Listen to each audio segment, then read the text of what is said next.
ఓం నమ శివాయ, ఓం నమ శివాయ, ఓం నమ శివాయ. శ్రీశైల మల్లికార్జున పరమరం ఆశీస్సులు మీ అందరికీ ఉండాలని కోరుకుంటూ 8వ తారీఖు నుంచి 14వ తారీఖు దాకా వార ఫలాలను చూద్దాం. కర్కట రాశి వారికి నిర్ణయాత్మకమైన విషయాల్లో కొంత క్లారిటీ రావడానికి అవకాశం కలిగి ఉంటారు.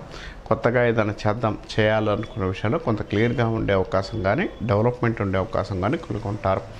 చేస్తున్న పని విషయంలో ఇదివరకు కన్నా కూడా ఇప్పుడు బెటర్మెంట్ ఉండే అవకాశం కలిగి ఉంటారని చెప్పుకోవచ్చు. నూతనంగా పెట్టుబడులు కానీ, నూతన విషయాల్లో కొంత క్లారిటీ కానీ ఉండే అవకాశం కూడా కలిగి ఉంటారని చెప్పొచ్చు. శక్తి వంచన లేకుండా మీరు ఏ పని చేసినా కూడా కొంత సక్సెస్ రావడానికి అవకాశం కలిగి ఉంటారు.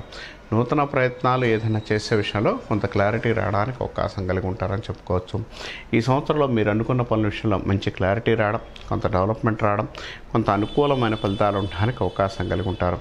ఉద్యోగ ప్రయత్నాల్లో మీకు మంచి సక్సెస్ రావడానికి అవకాశం కలిగి ఉంటారు. అంటే ఉద్యోగ ప్రయత్నాల్లో ఇదివరకు కన్నా కూడా ఇప్పుడు కొంత బెటర్మెంట్ కానీ, కొంత సక్సెస్ కానీ, కొంత అనుకూలమైన ఫలితాలు ఉండడానికి అవకాశం కలిగి ఉంటారు. కాబట్టి ఉద్యోగ విషయంలో కొంత డెవలప్మెంట్తో పాటు అనుకూలమైన ఫలితాలు రావడానికి అవకాశం కలిగి ఉంటారు. నిర్ణయాత్మకమైన నిర్ణయాల విషయాల్లో కొంత క్లియర్గా ముందుకెళ్ళడం కానీ, కొంత డెవలప్మెంట్ కానీ, సక్సెస్ రావడానికి కానీ అవకాశం కలిగి ఉంటారు. కాబట్టి ఈ రాశి వారికి ఏ కార్యక్రమం చేసినా, ఏ పని చేసినా మంచి డెవలప్మెంట్, మంచి అనుకూలమైన ఫలితాలు ఇవ్వడానికి, సక్సెస్ రావడానికి అవకాశం కలిగి ఉంటారు. ఈ రాశి వారు సాధ్యమైనంత వరకు కూడా ఎక్కువగా అమ్మవారిని పూజించడం, అమ్మవారిని చేసుకోవడం వల్ల కొంత మంచి ఫలితాలు ఉండడానికి అవకాశం కలిగి ఉంటారని చెప్పుకోవచ్చు.